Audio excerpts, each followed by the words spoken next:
Hello friends, ही माझी भाकरी आणि चपाती झालेली आहे. आता त्याच तव्यावरती मी कांदा भाजून घेते. मटकीच्या भाजीला मटकी, वाटाणे आणि छोले अशी मिक्स भाजी बनवणार आहे मी. त्यासाठी मी आता टाकले ह्याच्यावरती कांदा भाजण्यासाठी. भाकरी आणि चपाती करून घेतली. नंतर त्याच तव्यावरती मी आता कांदा भाजते. बारीक गॅस करून कांदा भाजतोय. तोपर्यंत इकडे पहा, इथे घेतली मी थोडीशी मटकी, मोड आलेली, घरीच भिजवलेली आणि बांधून ठेवलेली मटकी. घरीच मोड आणली आहे, ती मटकी आहे इथं. आणि मी वाटाणे भिजवाटले, त्याच्यातले थोडेसे वाटाणे घेते.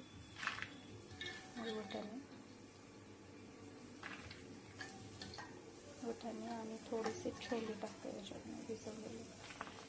हे सगळं मिक्स करून आता भाजी बनवणार आहे. त्याच्यासाठी मी मसाला भाजते. मसाला भाजून भाजी बनवायची आहे. त्याच्यासाठी आता मी काय काय मसाले टाकते ते दाखवते.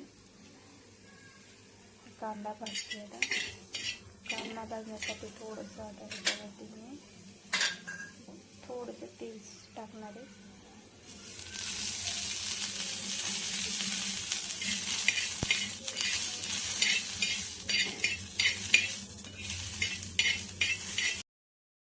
मसाल्यासाठी भाजून घेतले आता मी कांदा, तीळ, डाळवं आणि खोबरं हे थोडंसं तेल टाकून भाजून घेतलं बारीक गॅसवरती.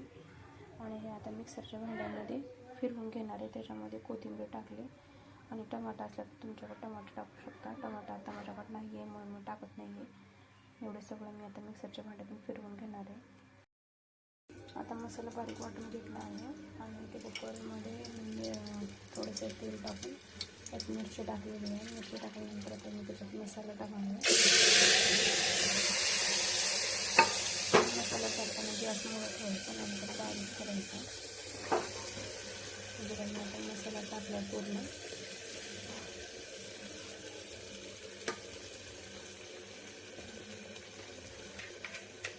मसाला टाकल्यानंतर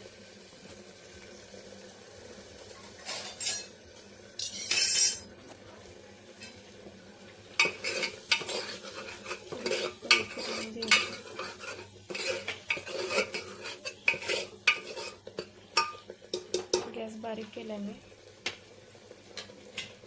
आता त्याच्यामध्ये आपल्याला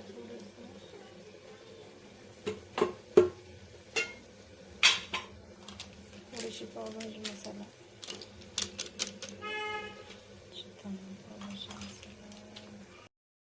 त्या मसाल्यामध्ये आपल्याला थोडासा पावभाजी मसाला, थोडंसं टाकायचं जास्त, थोडासा चिकन मसाला, थोडंसं भरपूर थोडंसं, आणि नंतर थोडीशी हळद टाकल्यानंतर थोडंसं कांदा लसूण मसाला, थोडंसं कोल्हापुरी तिखट आणि काळा मसाला हे सगळं टाकून मिक्स करून घ्यायचं.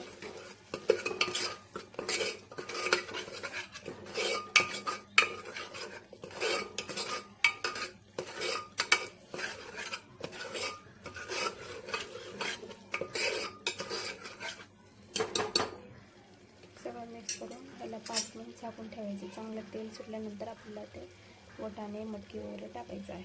त्यामुळे आता झाकून ठेवत आणि 5 मिनिटांनंतर बघतो. 5 मिनिट झाकून ठेवल्यानंतर आपण आता बघू का त्याला चांगलं तेल सुटलं. तेल सुटल्यानंतर थोडंसं पोळी फिरून चांगला मसाला भाजला गेला. त्यानंतर आता आपण ह्याच्यामध्ये थोडीशी शेंगदाणे, मटकी, छोले आणि वाटाणे हे सगळे मिक्स भाजी करणार आहे. आणि बटाटा असावे तुम्ही बटाटा पण टाकू शकता. माझ्याकडे एवढं मी एवढं टाकते. टाकून घ्यायचं आणि हे टाकल्यानंतर 5 मिनिट म्हणजे असं मसाला येतो त्याला शिजू द्यायचं. ते शिजल्यानंतर त्याच्यात पाणी आणि मीठ टाकून थोडंसं पोळी हलवून 3 शिट्ट्या घ्यायच्या कुकरच्या. आणि मी तुम्हाला दाखवूनच भाजी झाल्यानंतर कशी दिसते. ही मटकी तेल टाकल्यानंतर 5 मिनिट शिजू द्यायचं. नंतर त्याच्यात गरम पाणी टाकायचं जेवढं आपल्याला लागेल तसं, आणि नंतर मीठ टाकून ते कुकरच्या 3 शिट्ट्या घ्यायच्यात, कारण छोले शिजायला टाईम लागतो त्याच्यासाठी 3 शिट्ट्या घ्यायच्या. जसा 2 शिट्ट्यात पण शिजते वाटाणा. छोल्यासाठी आपल्याला 3 शिट्ट्या घ्यायच्या आहेत. आणि मी आता झाल्यानंतर भाजी तुम्हाला दाखवेल कशी झाली. आणि मीठ तुमच्या चवीनुसार जसं तुम्हाला लागतं तसं टाक. झालं बघा. मटकी तेल टाकल्यानंतर 5 मिनटं आपण त्याला त्या मसाल्यामध्ये शिजू दिलं. त्याला असं मीठ केलं, असं मस्त मटकीचा वास येतो आहे. आणि आपण खाली वरी करून घेऊ. खाली वरी करून घेतल्या हे बघा. तेल मसाल्यामध्ये आपण 5 मिनटं शिजू दिले आणि मटकीचा मस्तपैकी वास येतो. ते शिजू दिल्यानंतर थोडंसं खाली वरी करून घ्यायचं पळून त्याला. आणि त्यामध्ये मिक्सरच्या भांड्यात थोडासा मसाला राहिला होता, त्याच्यासाठी मिक्सरच्या भांड्यात थोडंसं गरम पाणी टाकून त्याला हलवून ते पाणी ह्याच्यात ओतून घ्यायचं. सगळा मसाला गेला पाहिजे. बघा काही नाही राहिला, सगळा मसाला भाजीत केलेला आहे. आणि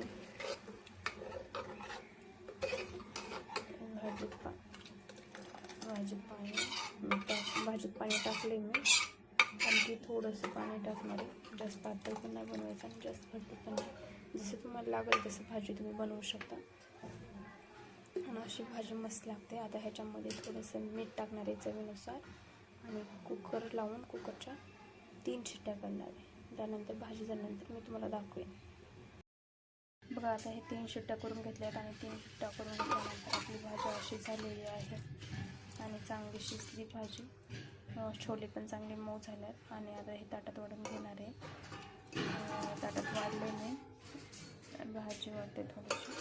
भाजी वाढली आणि त्याच्यावर चपाती पेरू आणि त्याच्यावरती मीठ टाकून घेतले मी. आणि आता दुपारच्या जेवणाचं हे ताट तयार आहे. कारण दुपारी आम्ही भात नाही खात, त्याच्यामुळे भात नाही लावला, रात्रीसाठी लावतो.